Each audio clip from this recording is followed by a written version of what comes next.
Hello friends, welcome to my channel. This is Charan. This is ReactJS video tutorial series. Now in this video tutorial, I will explain how to join two tables dynamically from a database in a ReactJS application using the REST API Django framework. If you are a first-time visitor to my channel, please subscribe to get the latest updates. Before continuing this video tutorial, I sincerely recommend please watch my previous ReactJS tutorials. You can find those video tutorials in my channel playlist. Now let's continue today's tutorial. If you notice, in this browser contains a API, Django REST Framework API with some data, CNAME, country name and state name as name is. And this data we are fetching from the MySQL PHP MyAdmin database, the country names from the country table and the state names from the state table. Now here one important rule is when we want to join multiple tables, at least one column must be similar between two tables. If you notice, in the state table contains CID column, which contains the CID country ID numbers, and in the country table also we got the CID, which is a country ID. With the help of this CID column, you can join these two tables, country and state table. I join both tables using Django REST API. Here in this video, I am not showing how to join tables in a Django REST API. I already made a video on that.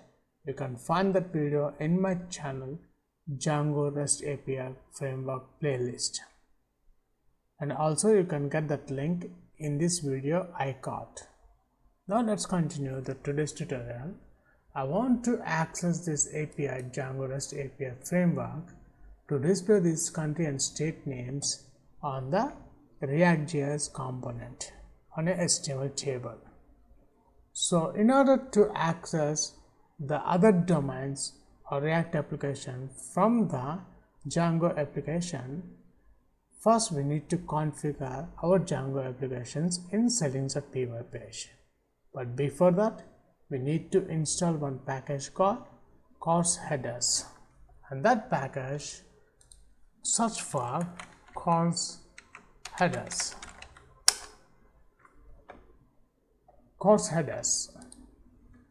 And from the search results, I'm selecting the first option, Django course headers, and here we got that package here. And this package is totally free. We don't require any license. So first we need to install this course headers. So let's copy this command. This course headers allow your resource to be accessed on other domains. Let's install this package in our Django application.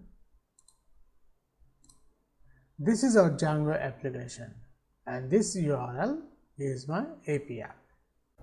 Now first install the package in our Django application. After install the package Django course headers, now open settings.py Django application page settings.py. The first step after installing the package, you can switch over to the Django course headers website.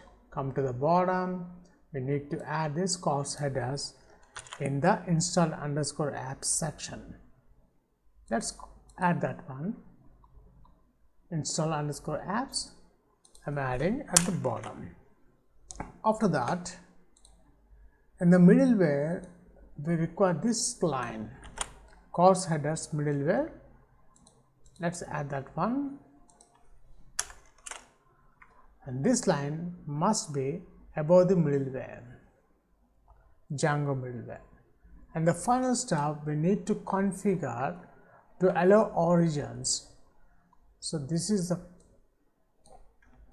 copy this section and add here in the settings.py. You can add anywhere, but here I'm adding after the templates, before the templates.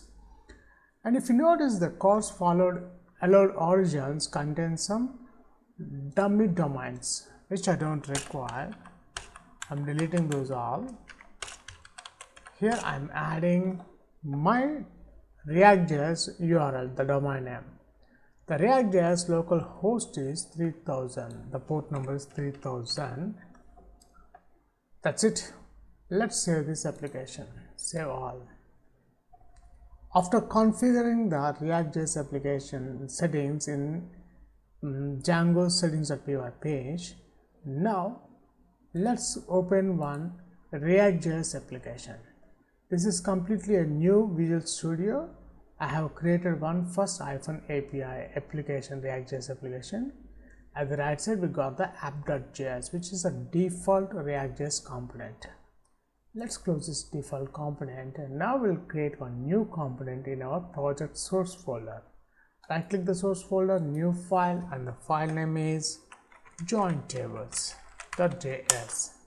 And here we got our JS file. In this JS file, we'll create a ReactJS component. In ReactJS, we can create two types of components. One is a class component and the second one is a functional component. But before creating any component, any type of component, class or functional, first we must import the React class from the React library. So let's do that one first. Import React from React library. After that, here I am creating functional component. So I am adding function join tables. The function name is, and this function I'm export default my component name, and this function return a div tag. Inside this div tag I'm adding one center tag. Inside this center tag I'm adding one h1 tag. Populate data dynamic, join two tables, join tables dynamically, join tables dynamically in ReactJS using REST API. After that, I am adding one simple horizontal line. So after the horizontal line, I will add one table, and that table contains this API data, CNAME, country name, and state name. So first, it's a component. Before adding the API to this ReactJS component, first let's save this file, save all. Now we'll check the output of this component on the browser.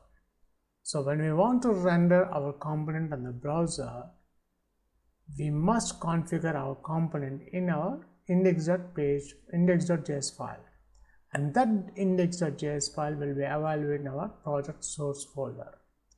So in the source folder, notice the index.js file, open that one. If you notice, in this render method contains the app component. So my component name is join tables. Let's copy that one, and I am adding, instead of app, I'm adding the join tables, as well as I'm importing that component here in this index.js file. Let's save this application, ReactJS application. After that, go to View, Terminal. And here in the terminal, the path is React-Web API, which is my project name. Inside this folder, I have created one ReactJS application, which is first-API. So first, let's add my ReactJS application to this path, cd first-API. After that, npm start, enter, and here we got the output of our component. Right now, at this moment, we have only one header tag. Now let's call this API to join these tables on the front end in ReactJS application. So switch over to the ReactJS application, go to component. Now in the function, I'm adding constant variable, country names, and country state names is equals to, I'm using use state method. Notice here when I add the useState method, it's already added to the import section, and this is an array because we have more than one record. After that, I'm adding use effect. Let's add the colon here. Now use effect method. This use effect method between curly brackets, and this use effect method, when I add, it's automatically added to this import section. Now in this method contains a fetch method. I'm adding this fetch method. Here the request info, we are getting the information from the Django REST API. So let's add our API. This is the API domain. Need to add the URL, and after that, comma, let's add the curly brackets. The second initial is a method. The method is get method, get, and also we require the headers, curly brackets. The headers is the content type is a JSON type. Copy that one. JSON type, we must put this content type between the single quotes, and after and to the application /JSON also. Then dot then method response, this response.json method, because the response is JSON type. Then the then response, the data is we are getting from the country state names dot JSON, not JSON, it's a method response. That's it.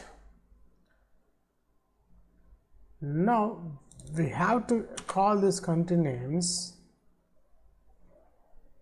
using map method, but before that we require one table element, and this table element contains a border is equals to 1,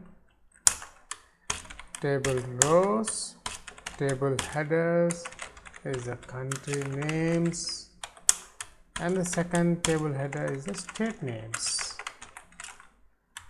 And after that, the table data we are getting from the API.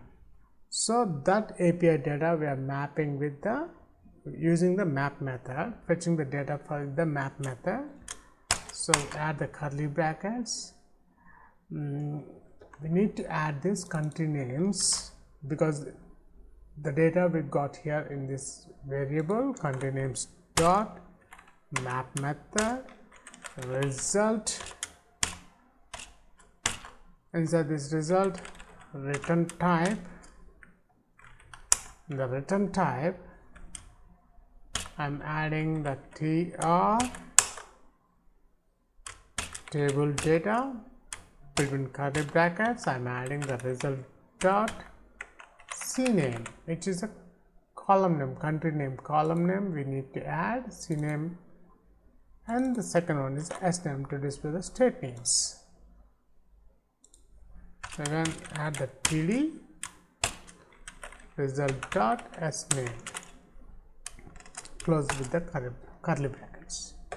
That's it. We have done the complete coding part to join tables, to populate two tables dynamically into a single HTML table in ReactJS application. Let's save this application, compile successfully. Let's check the output. I'm reloading the browser. Oops. Let's check the service is running. Here the service is not running in the Django. So let's add the python manage.py run server. Make sure your service must be available all the time. Now let's reload the browser. So here we got the output, country names and state names. These country names you are getting from this country table and the state names we are getting from the state table as name. We have called this Django REST API to join two tables in ReactJS. That's it. Thanks for watching and please subscribe my channel.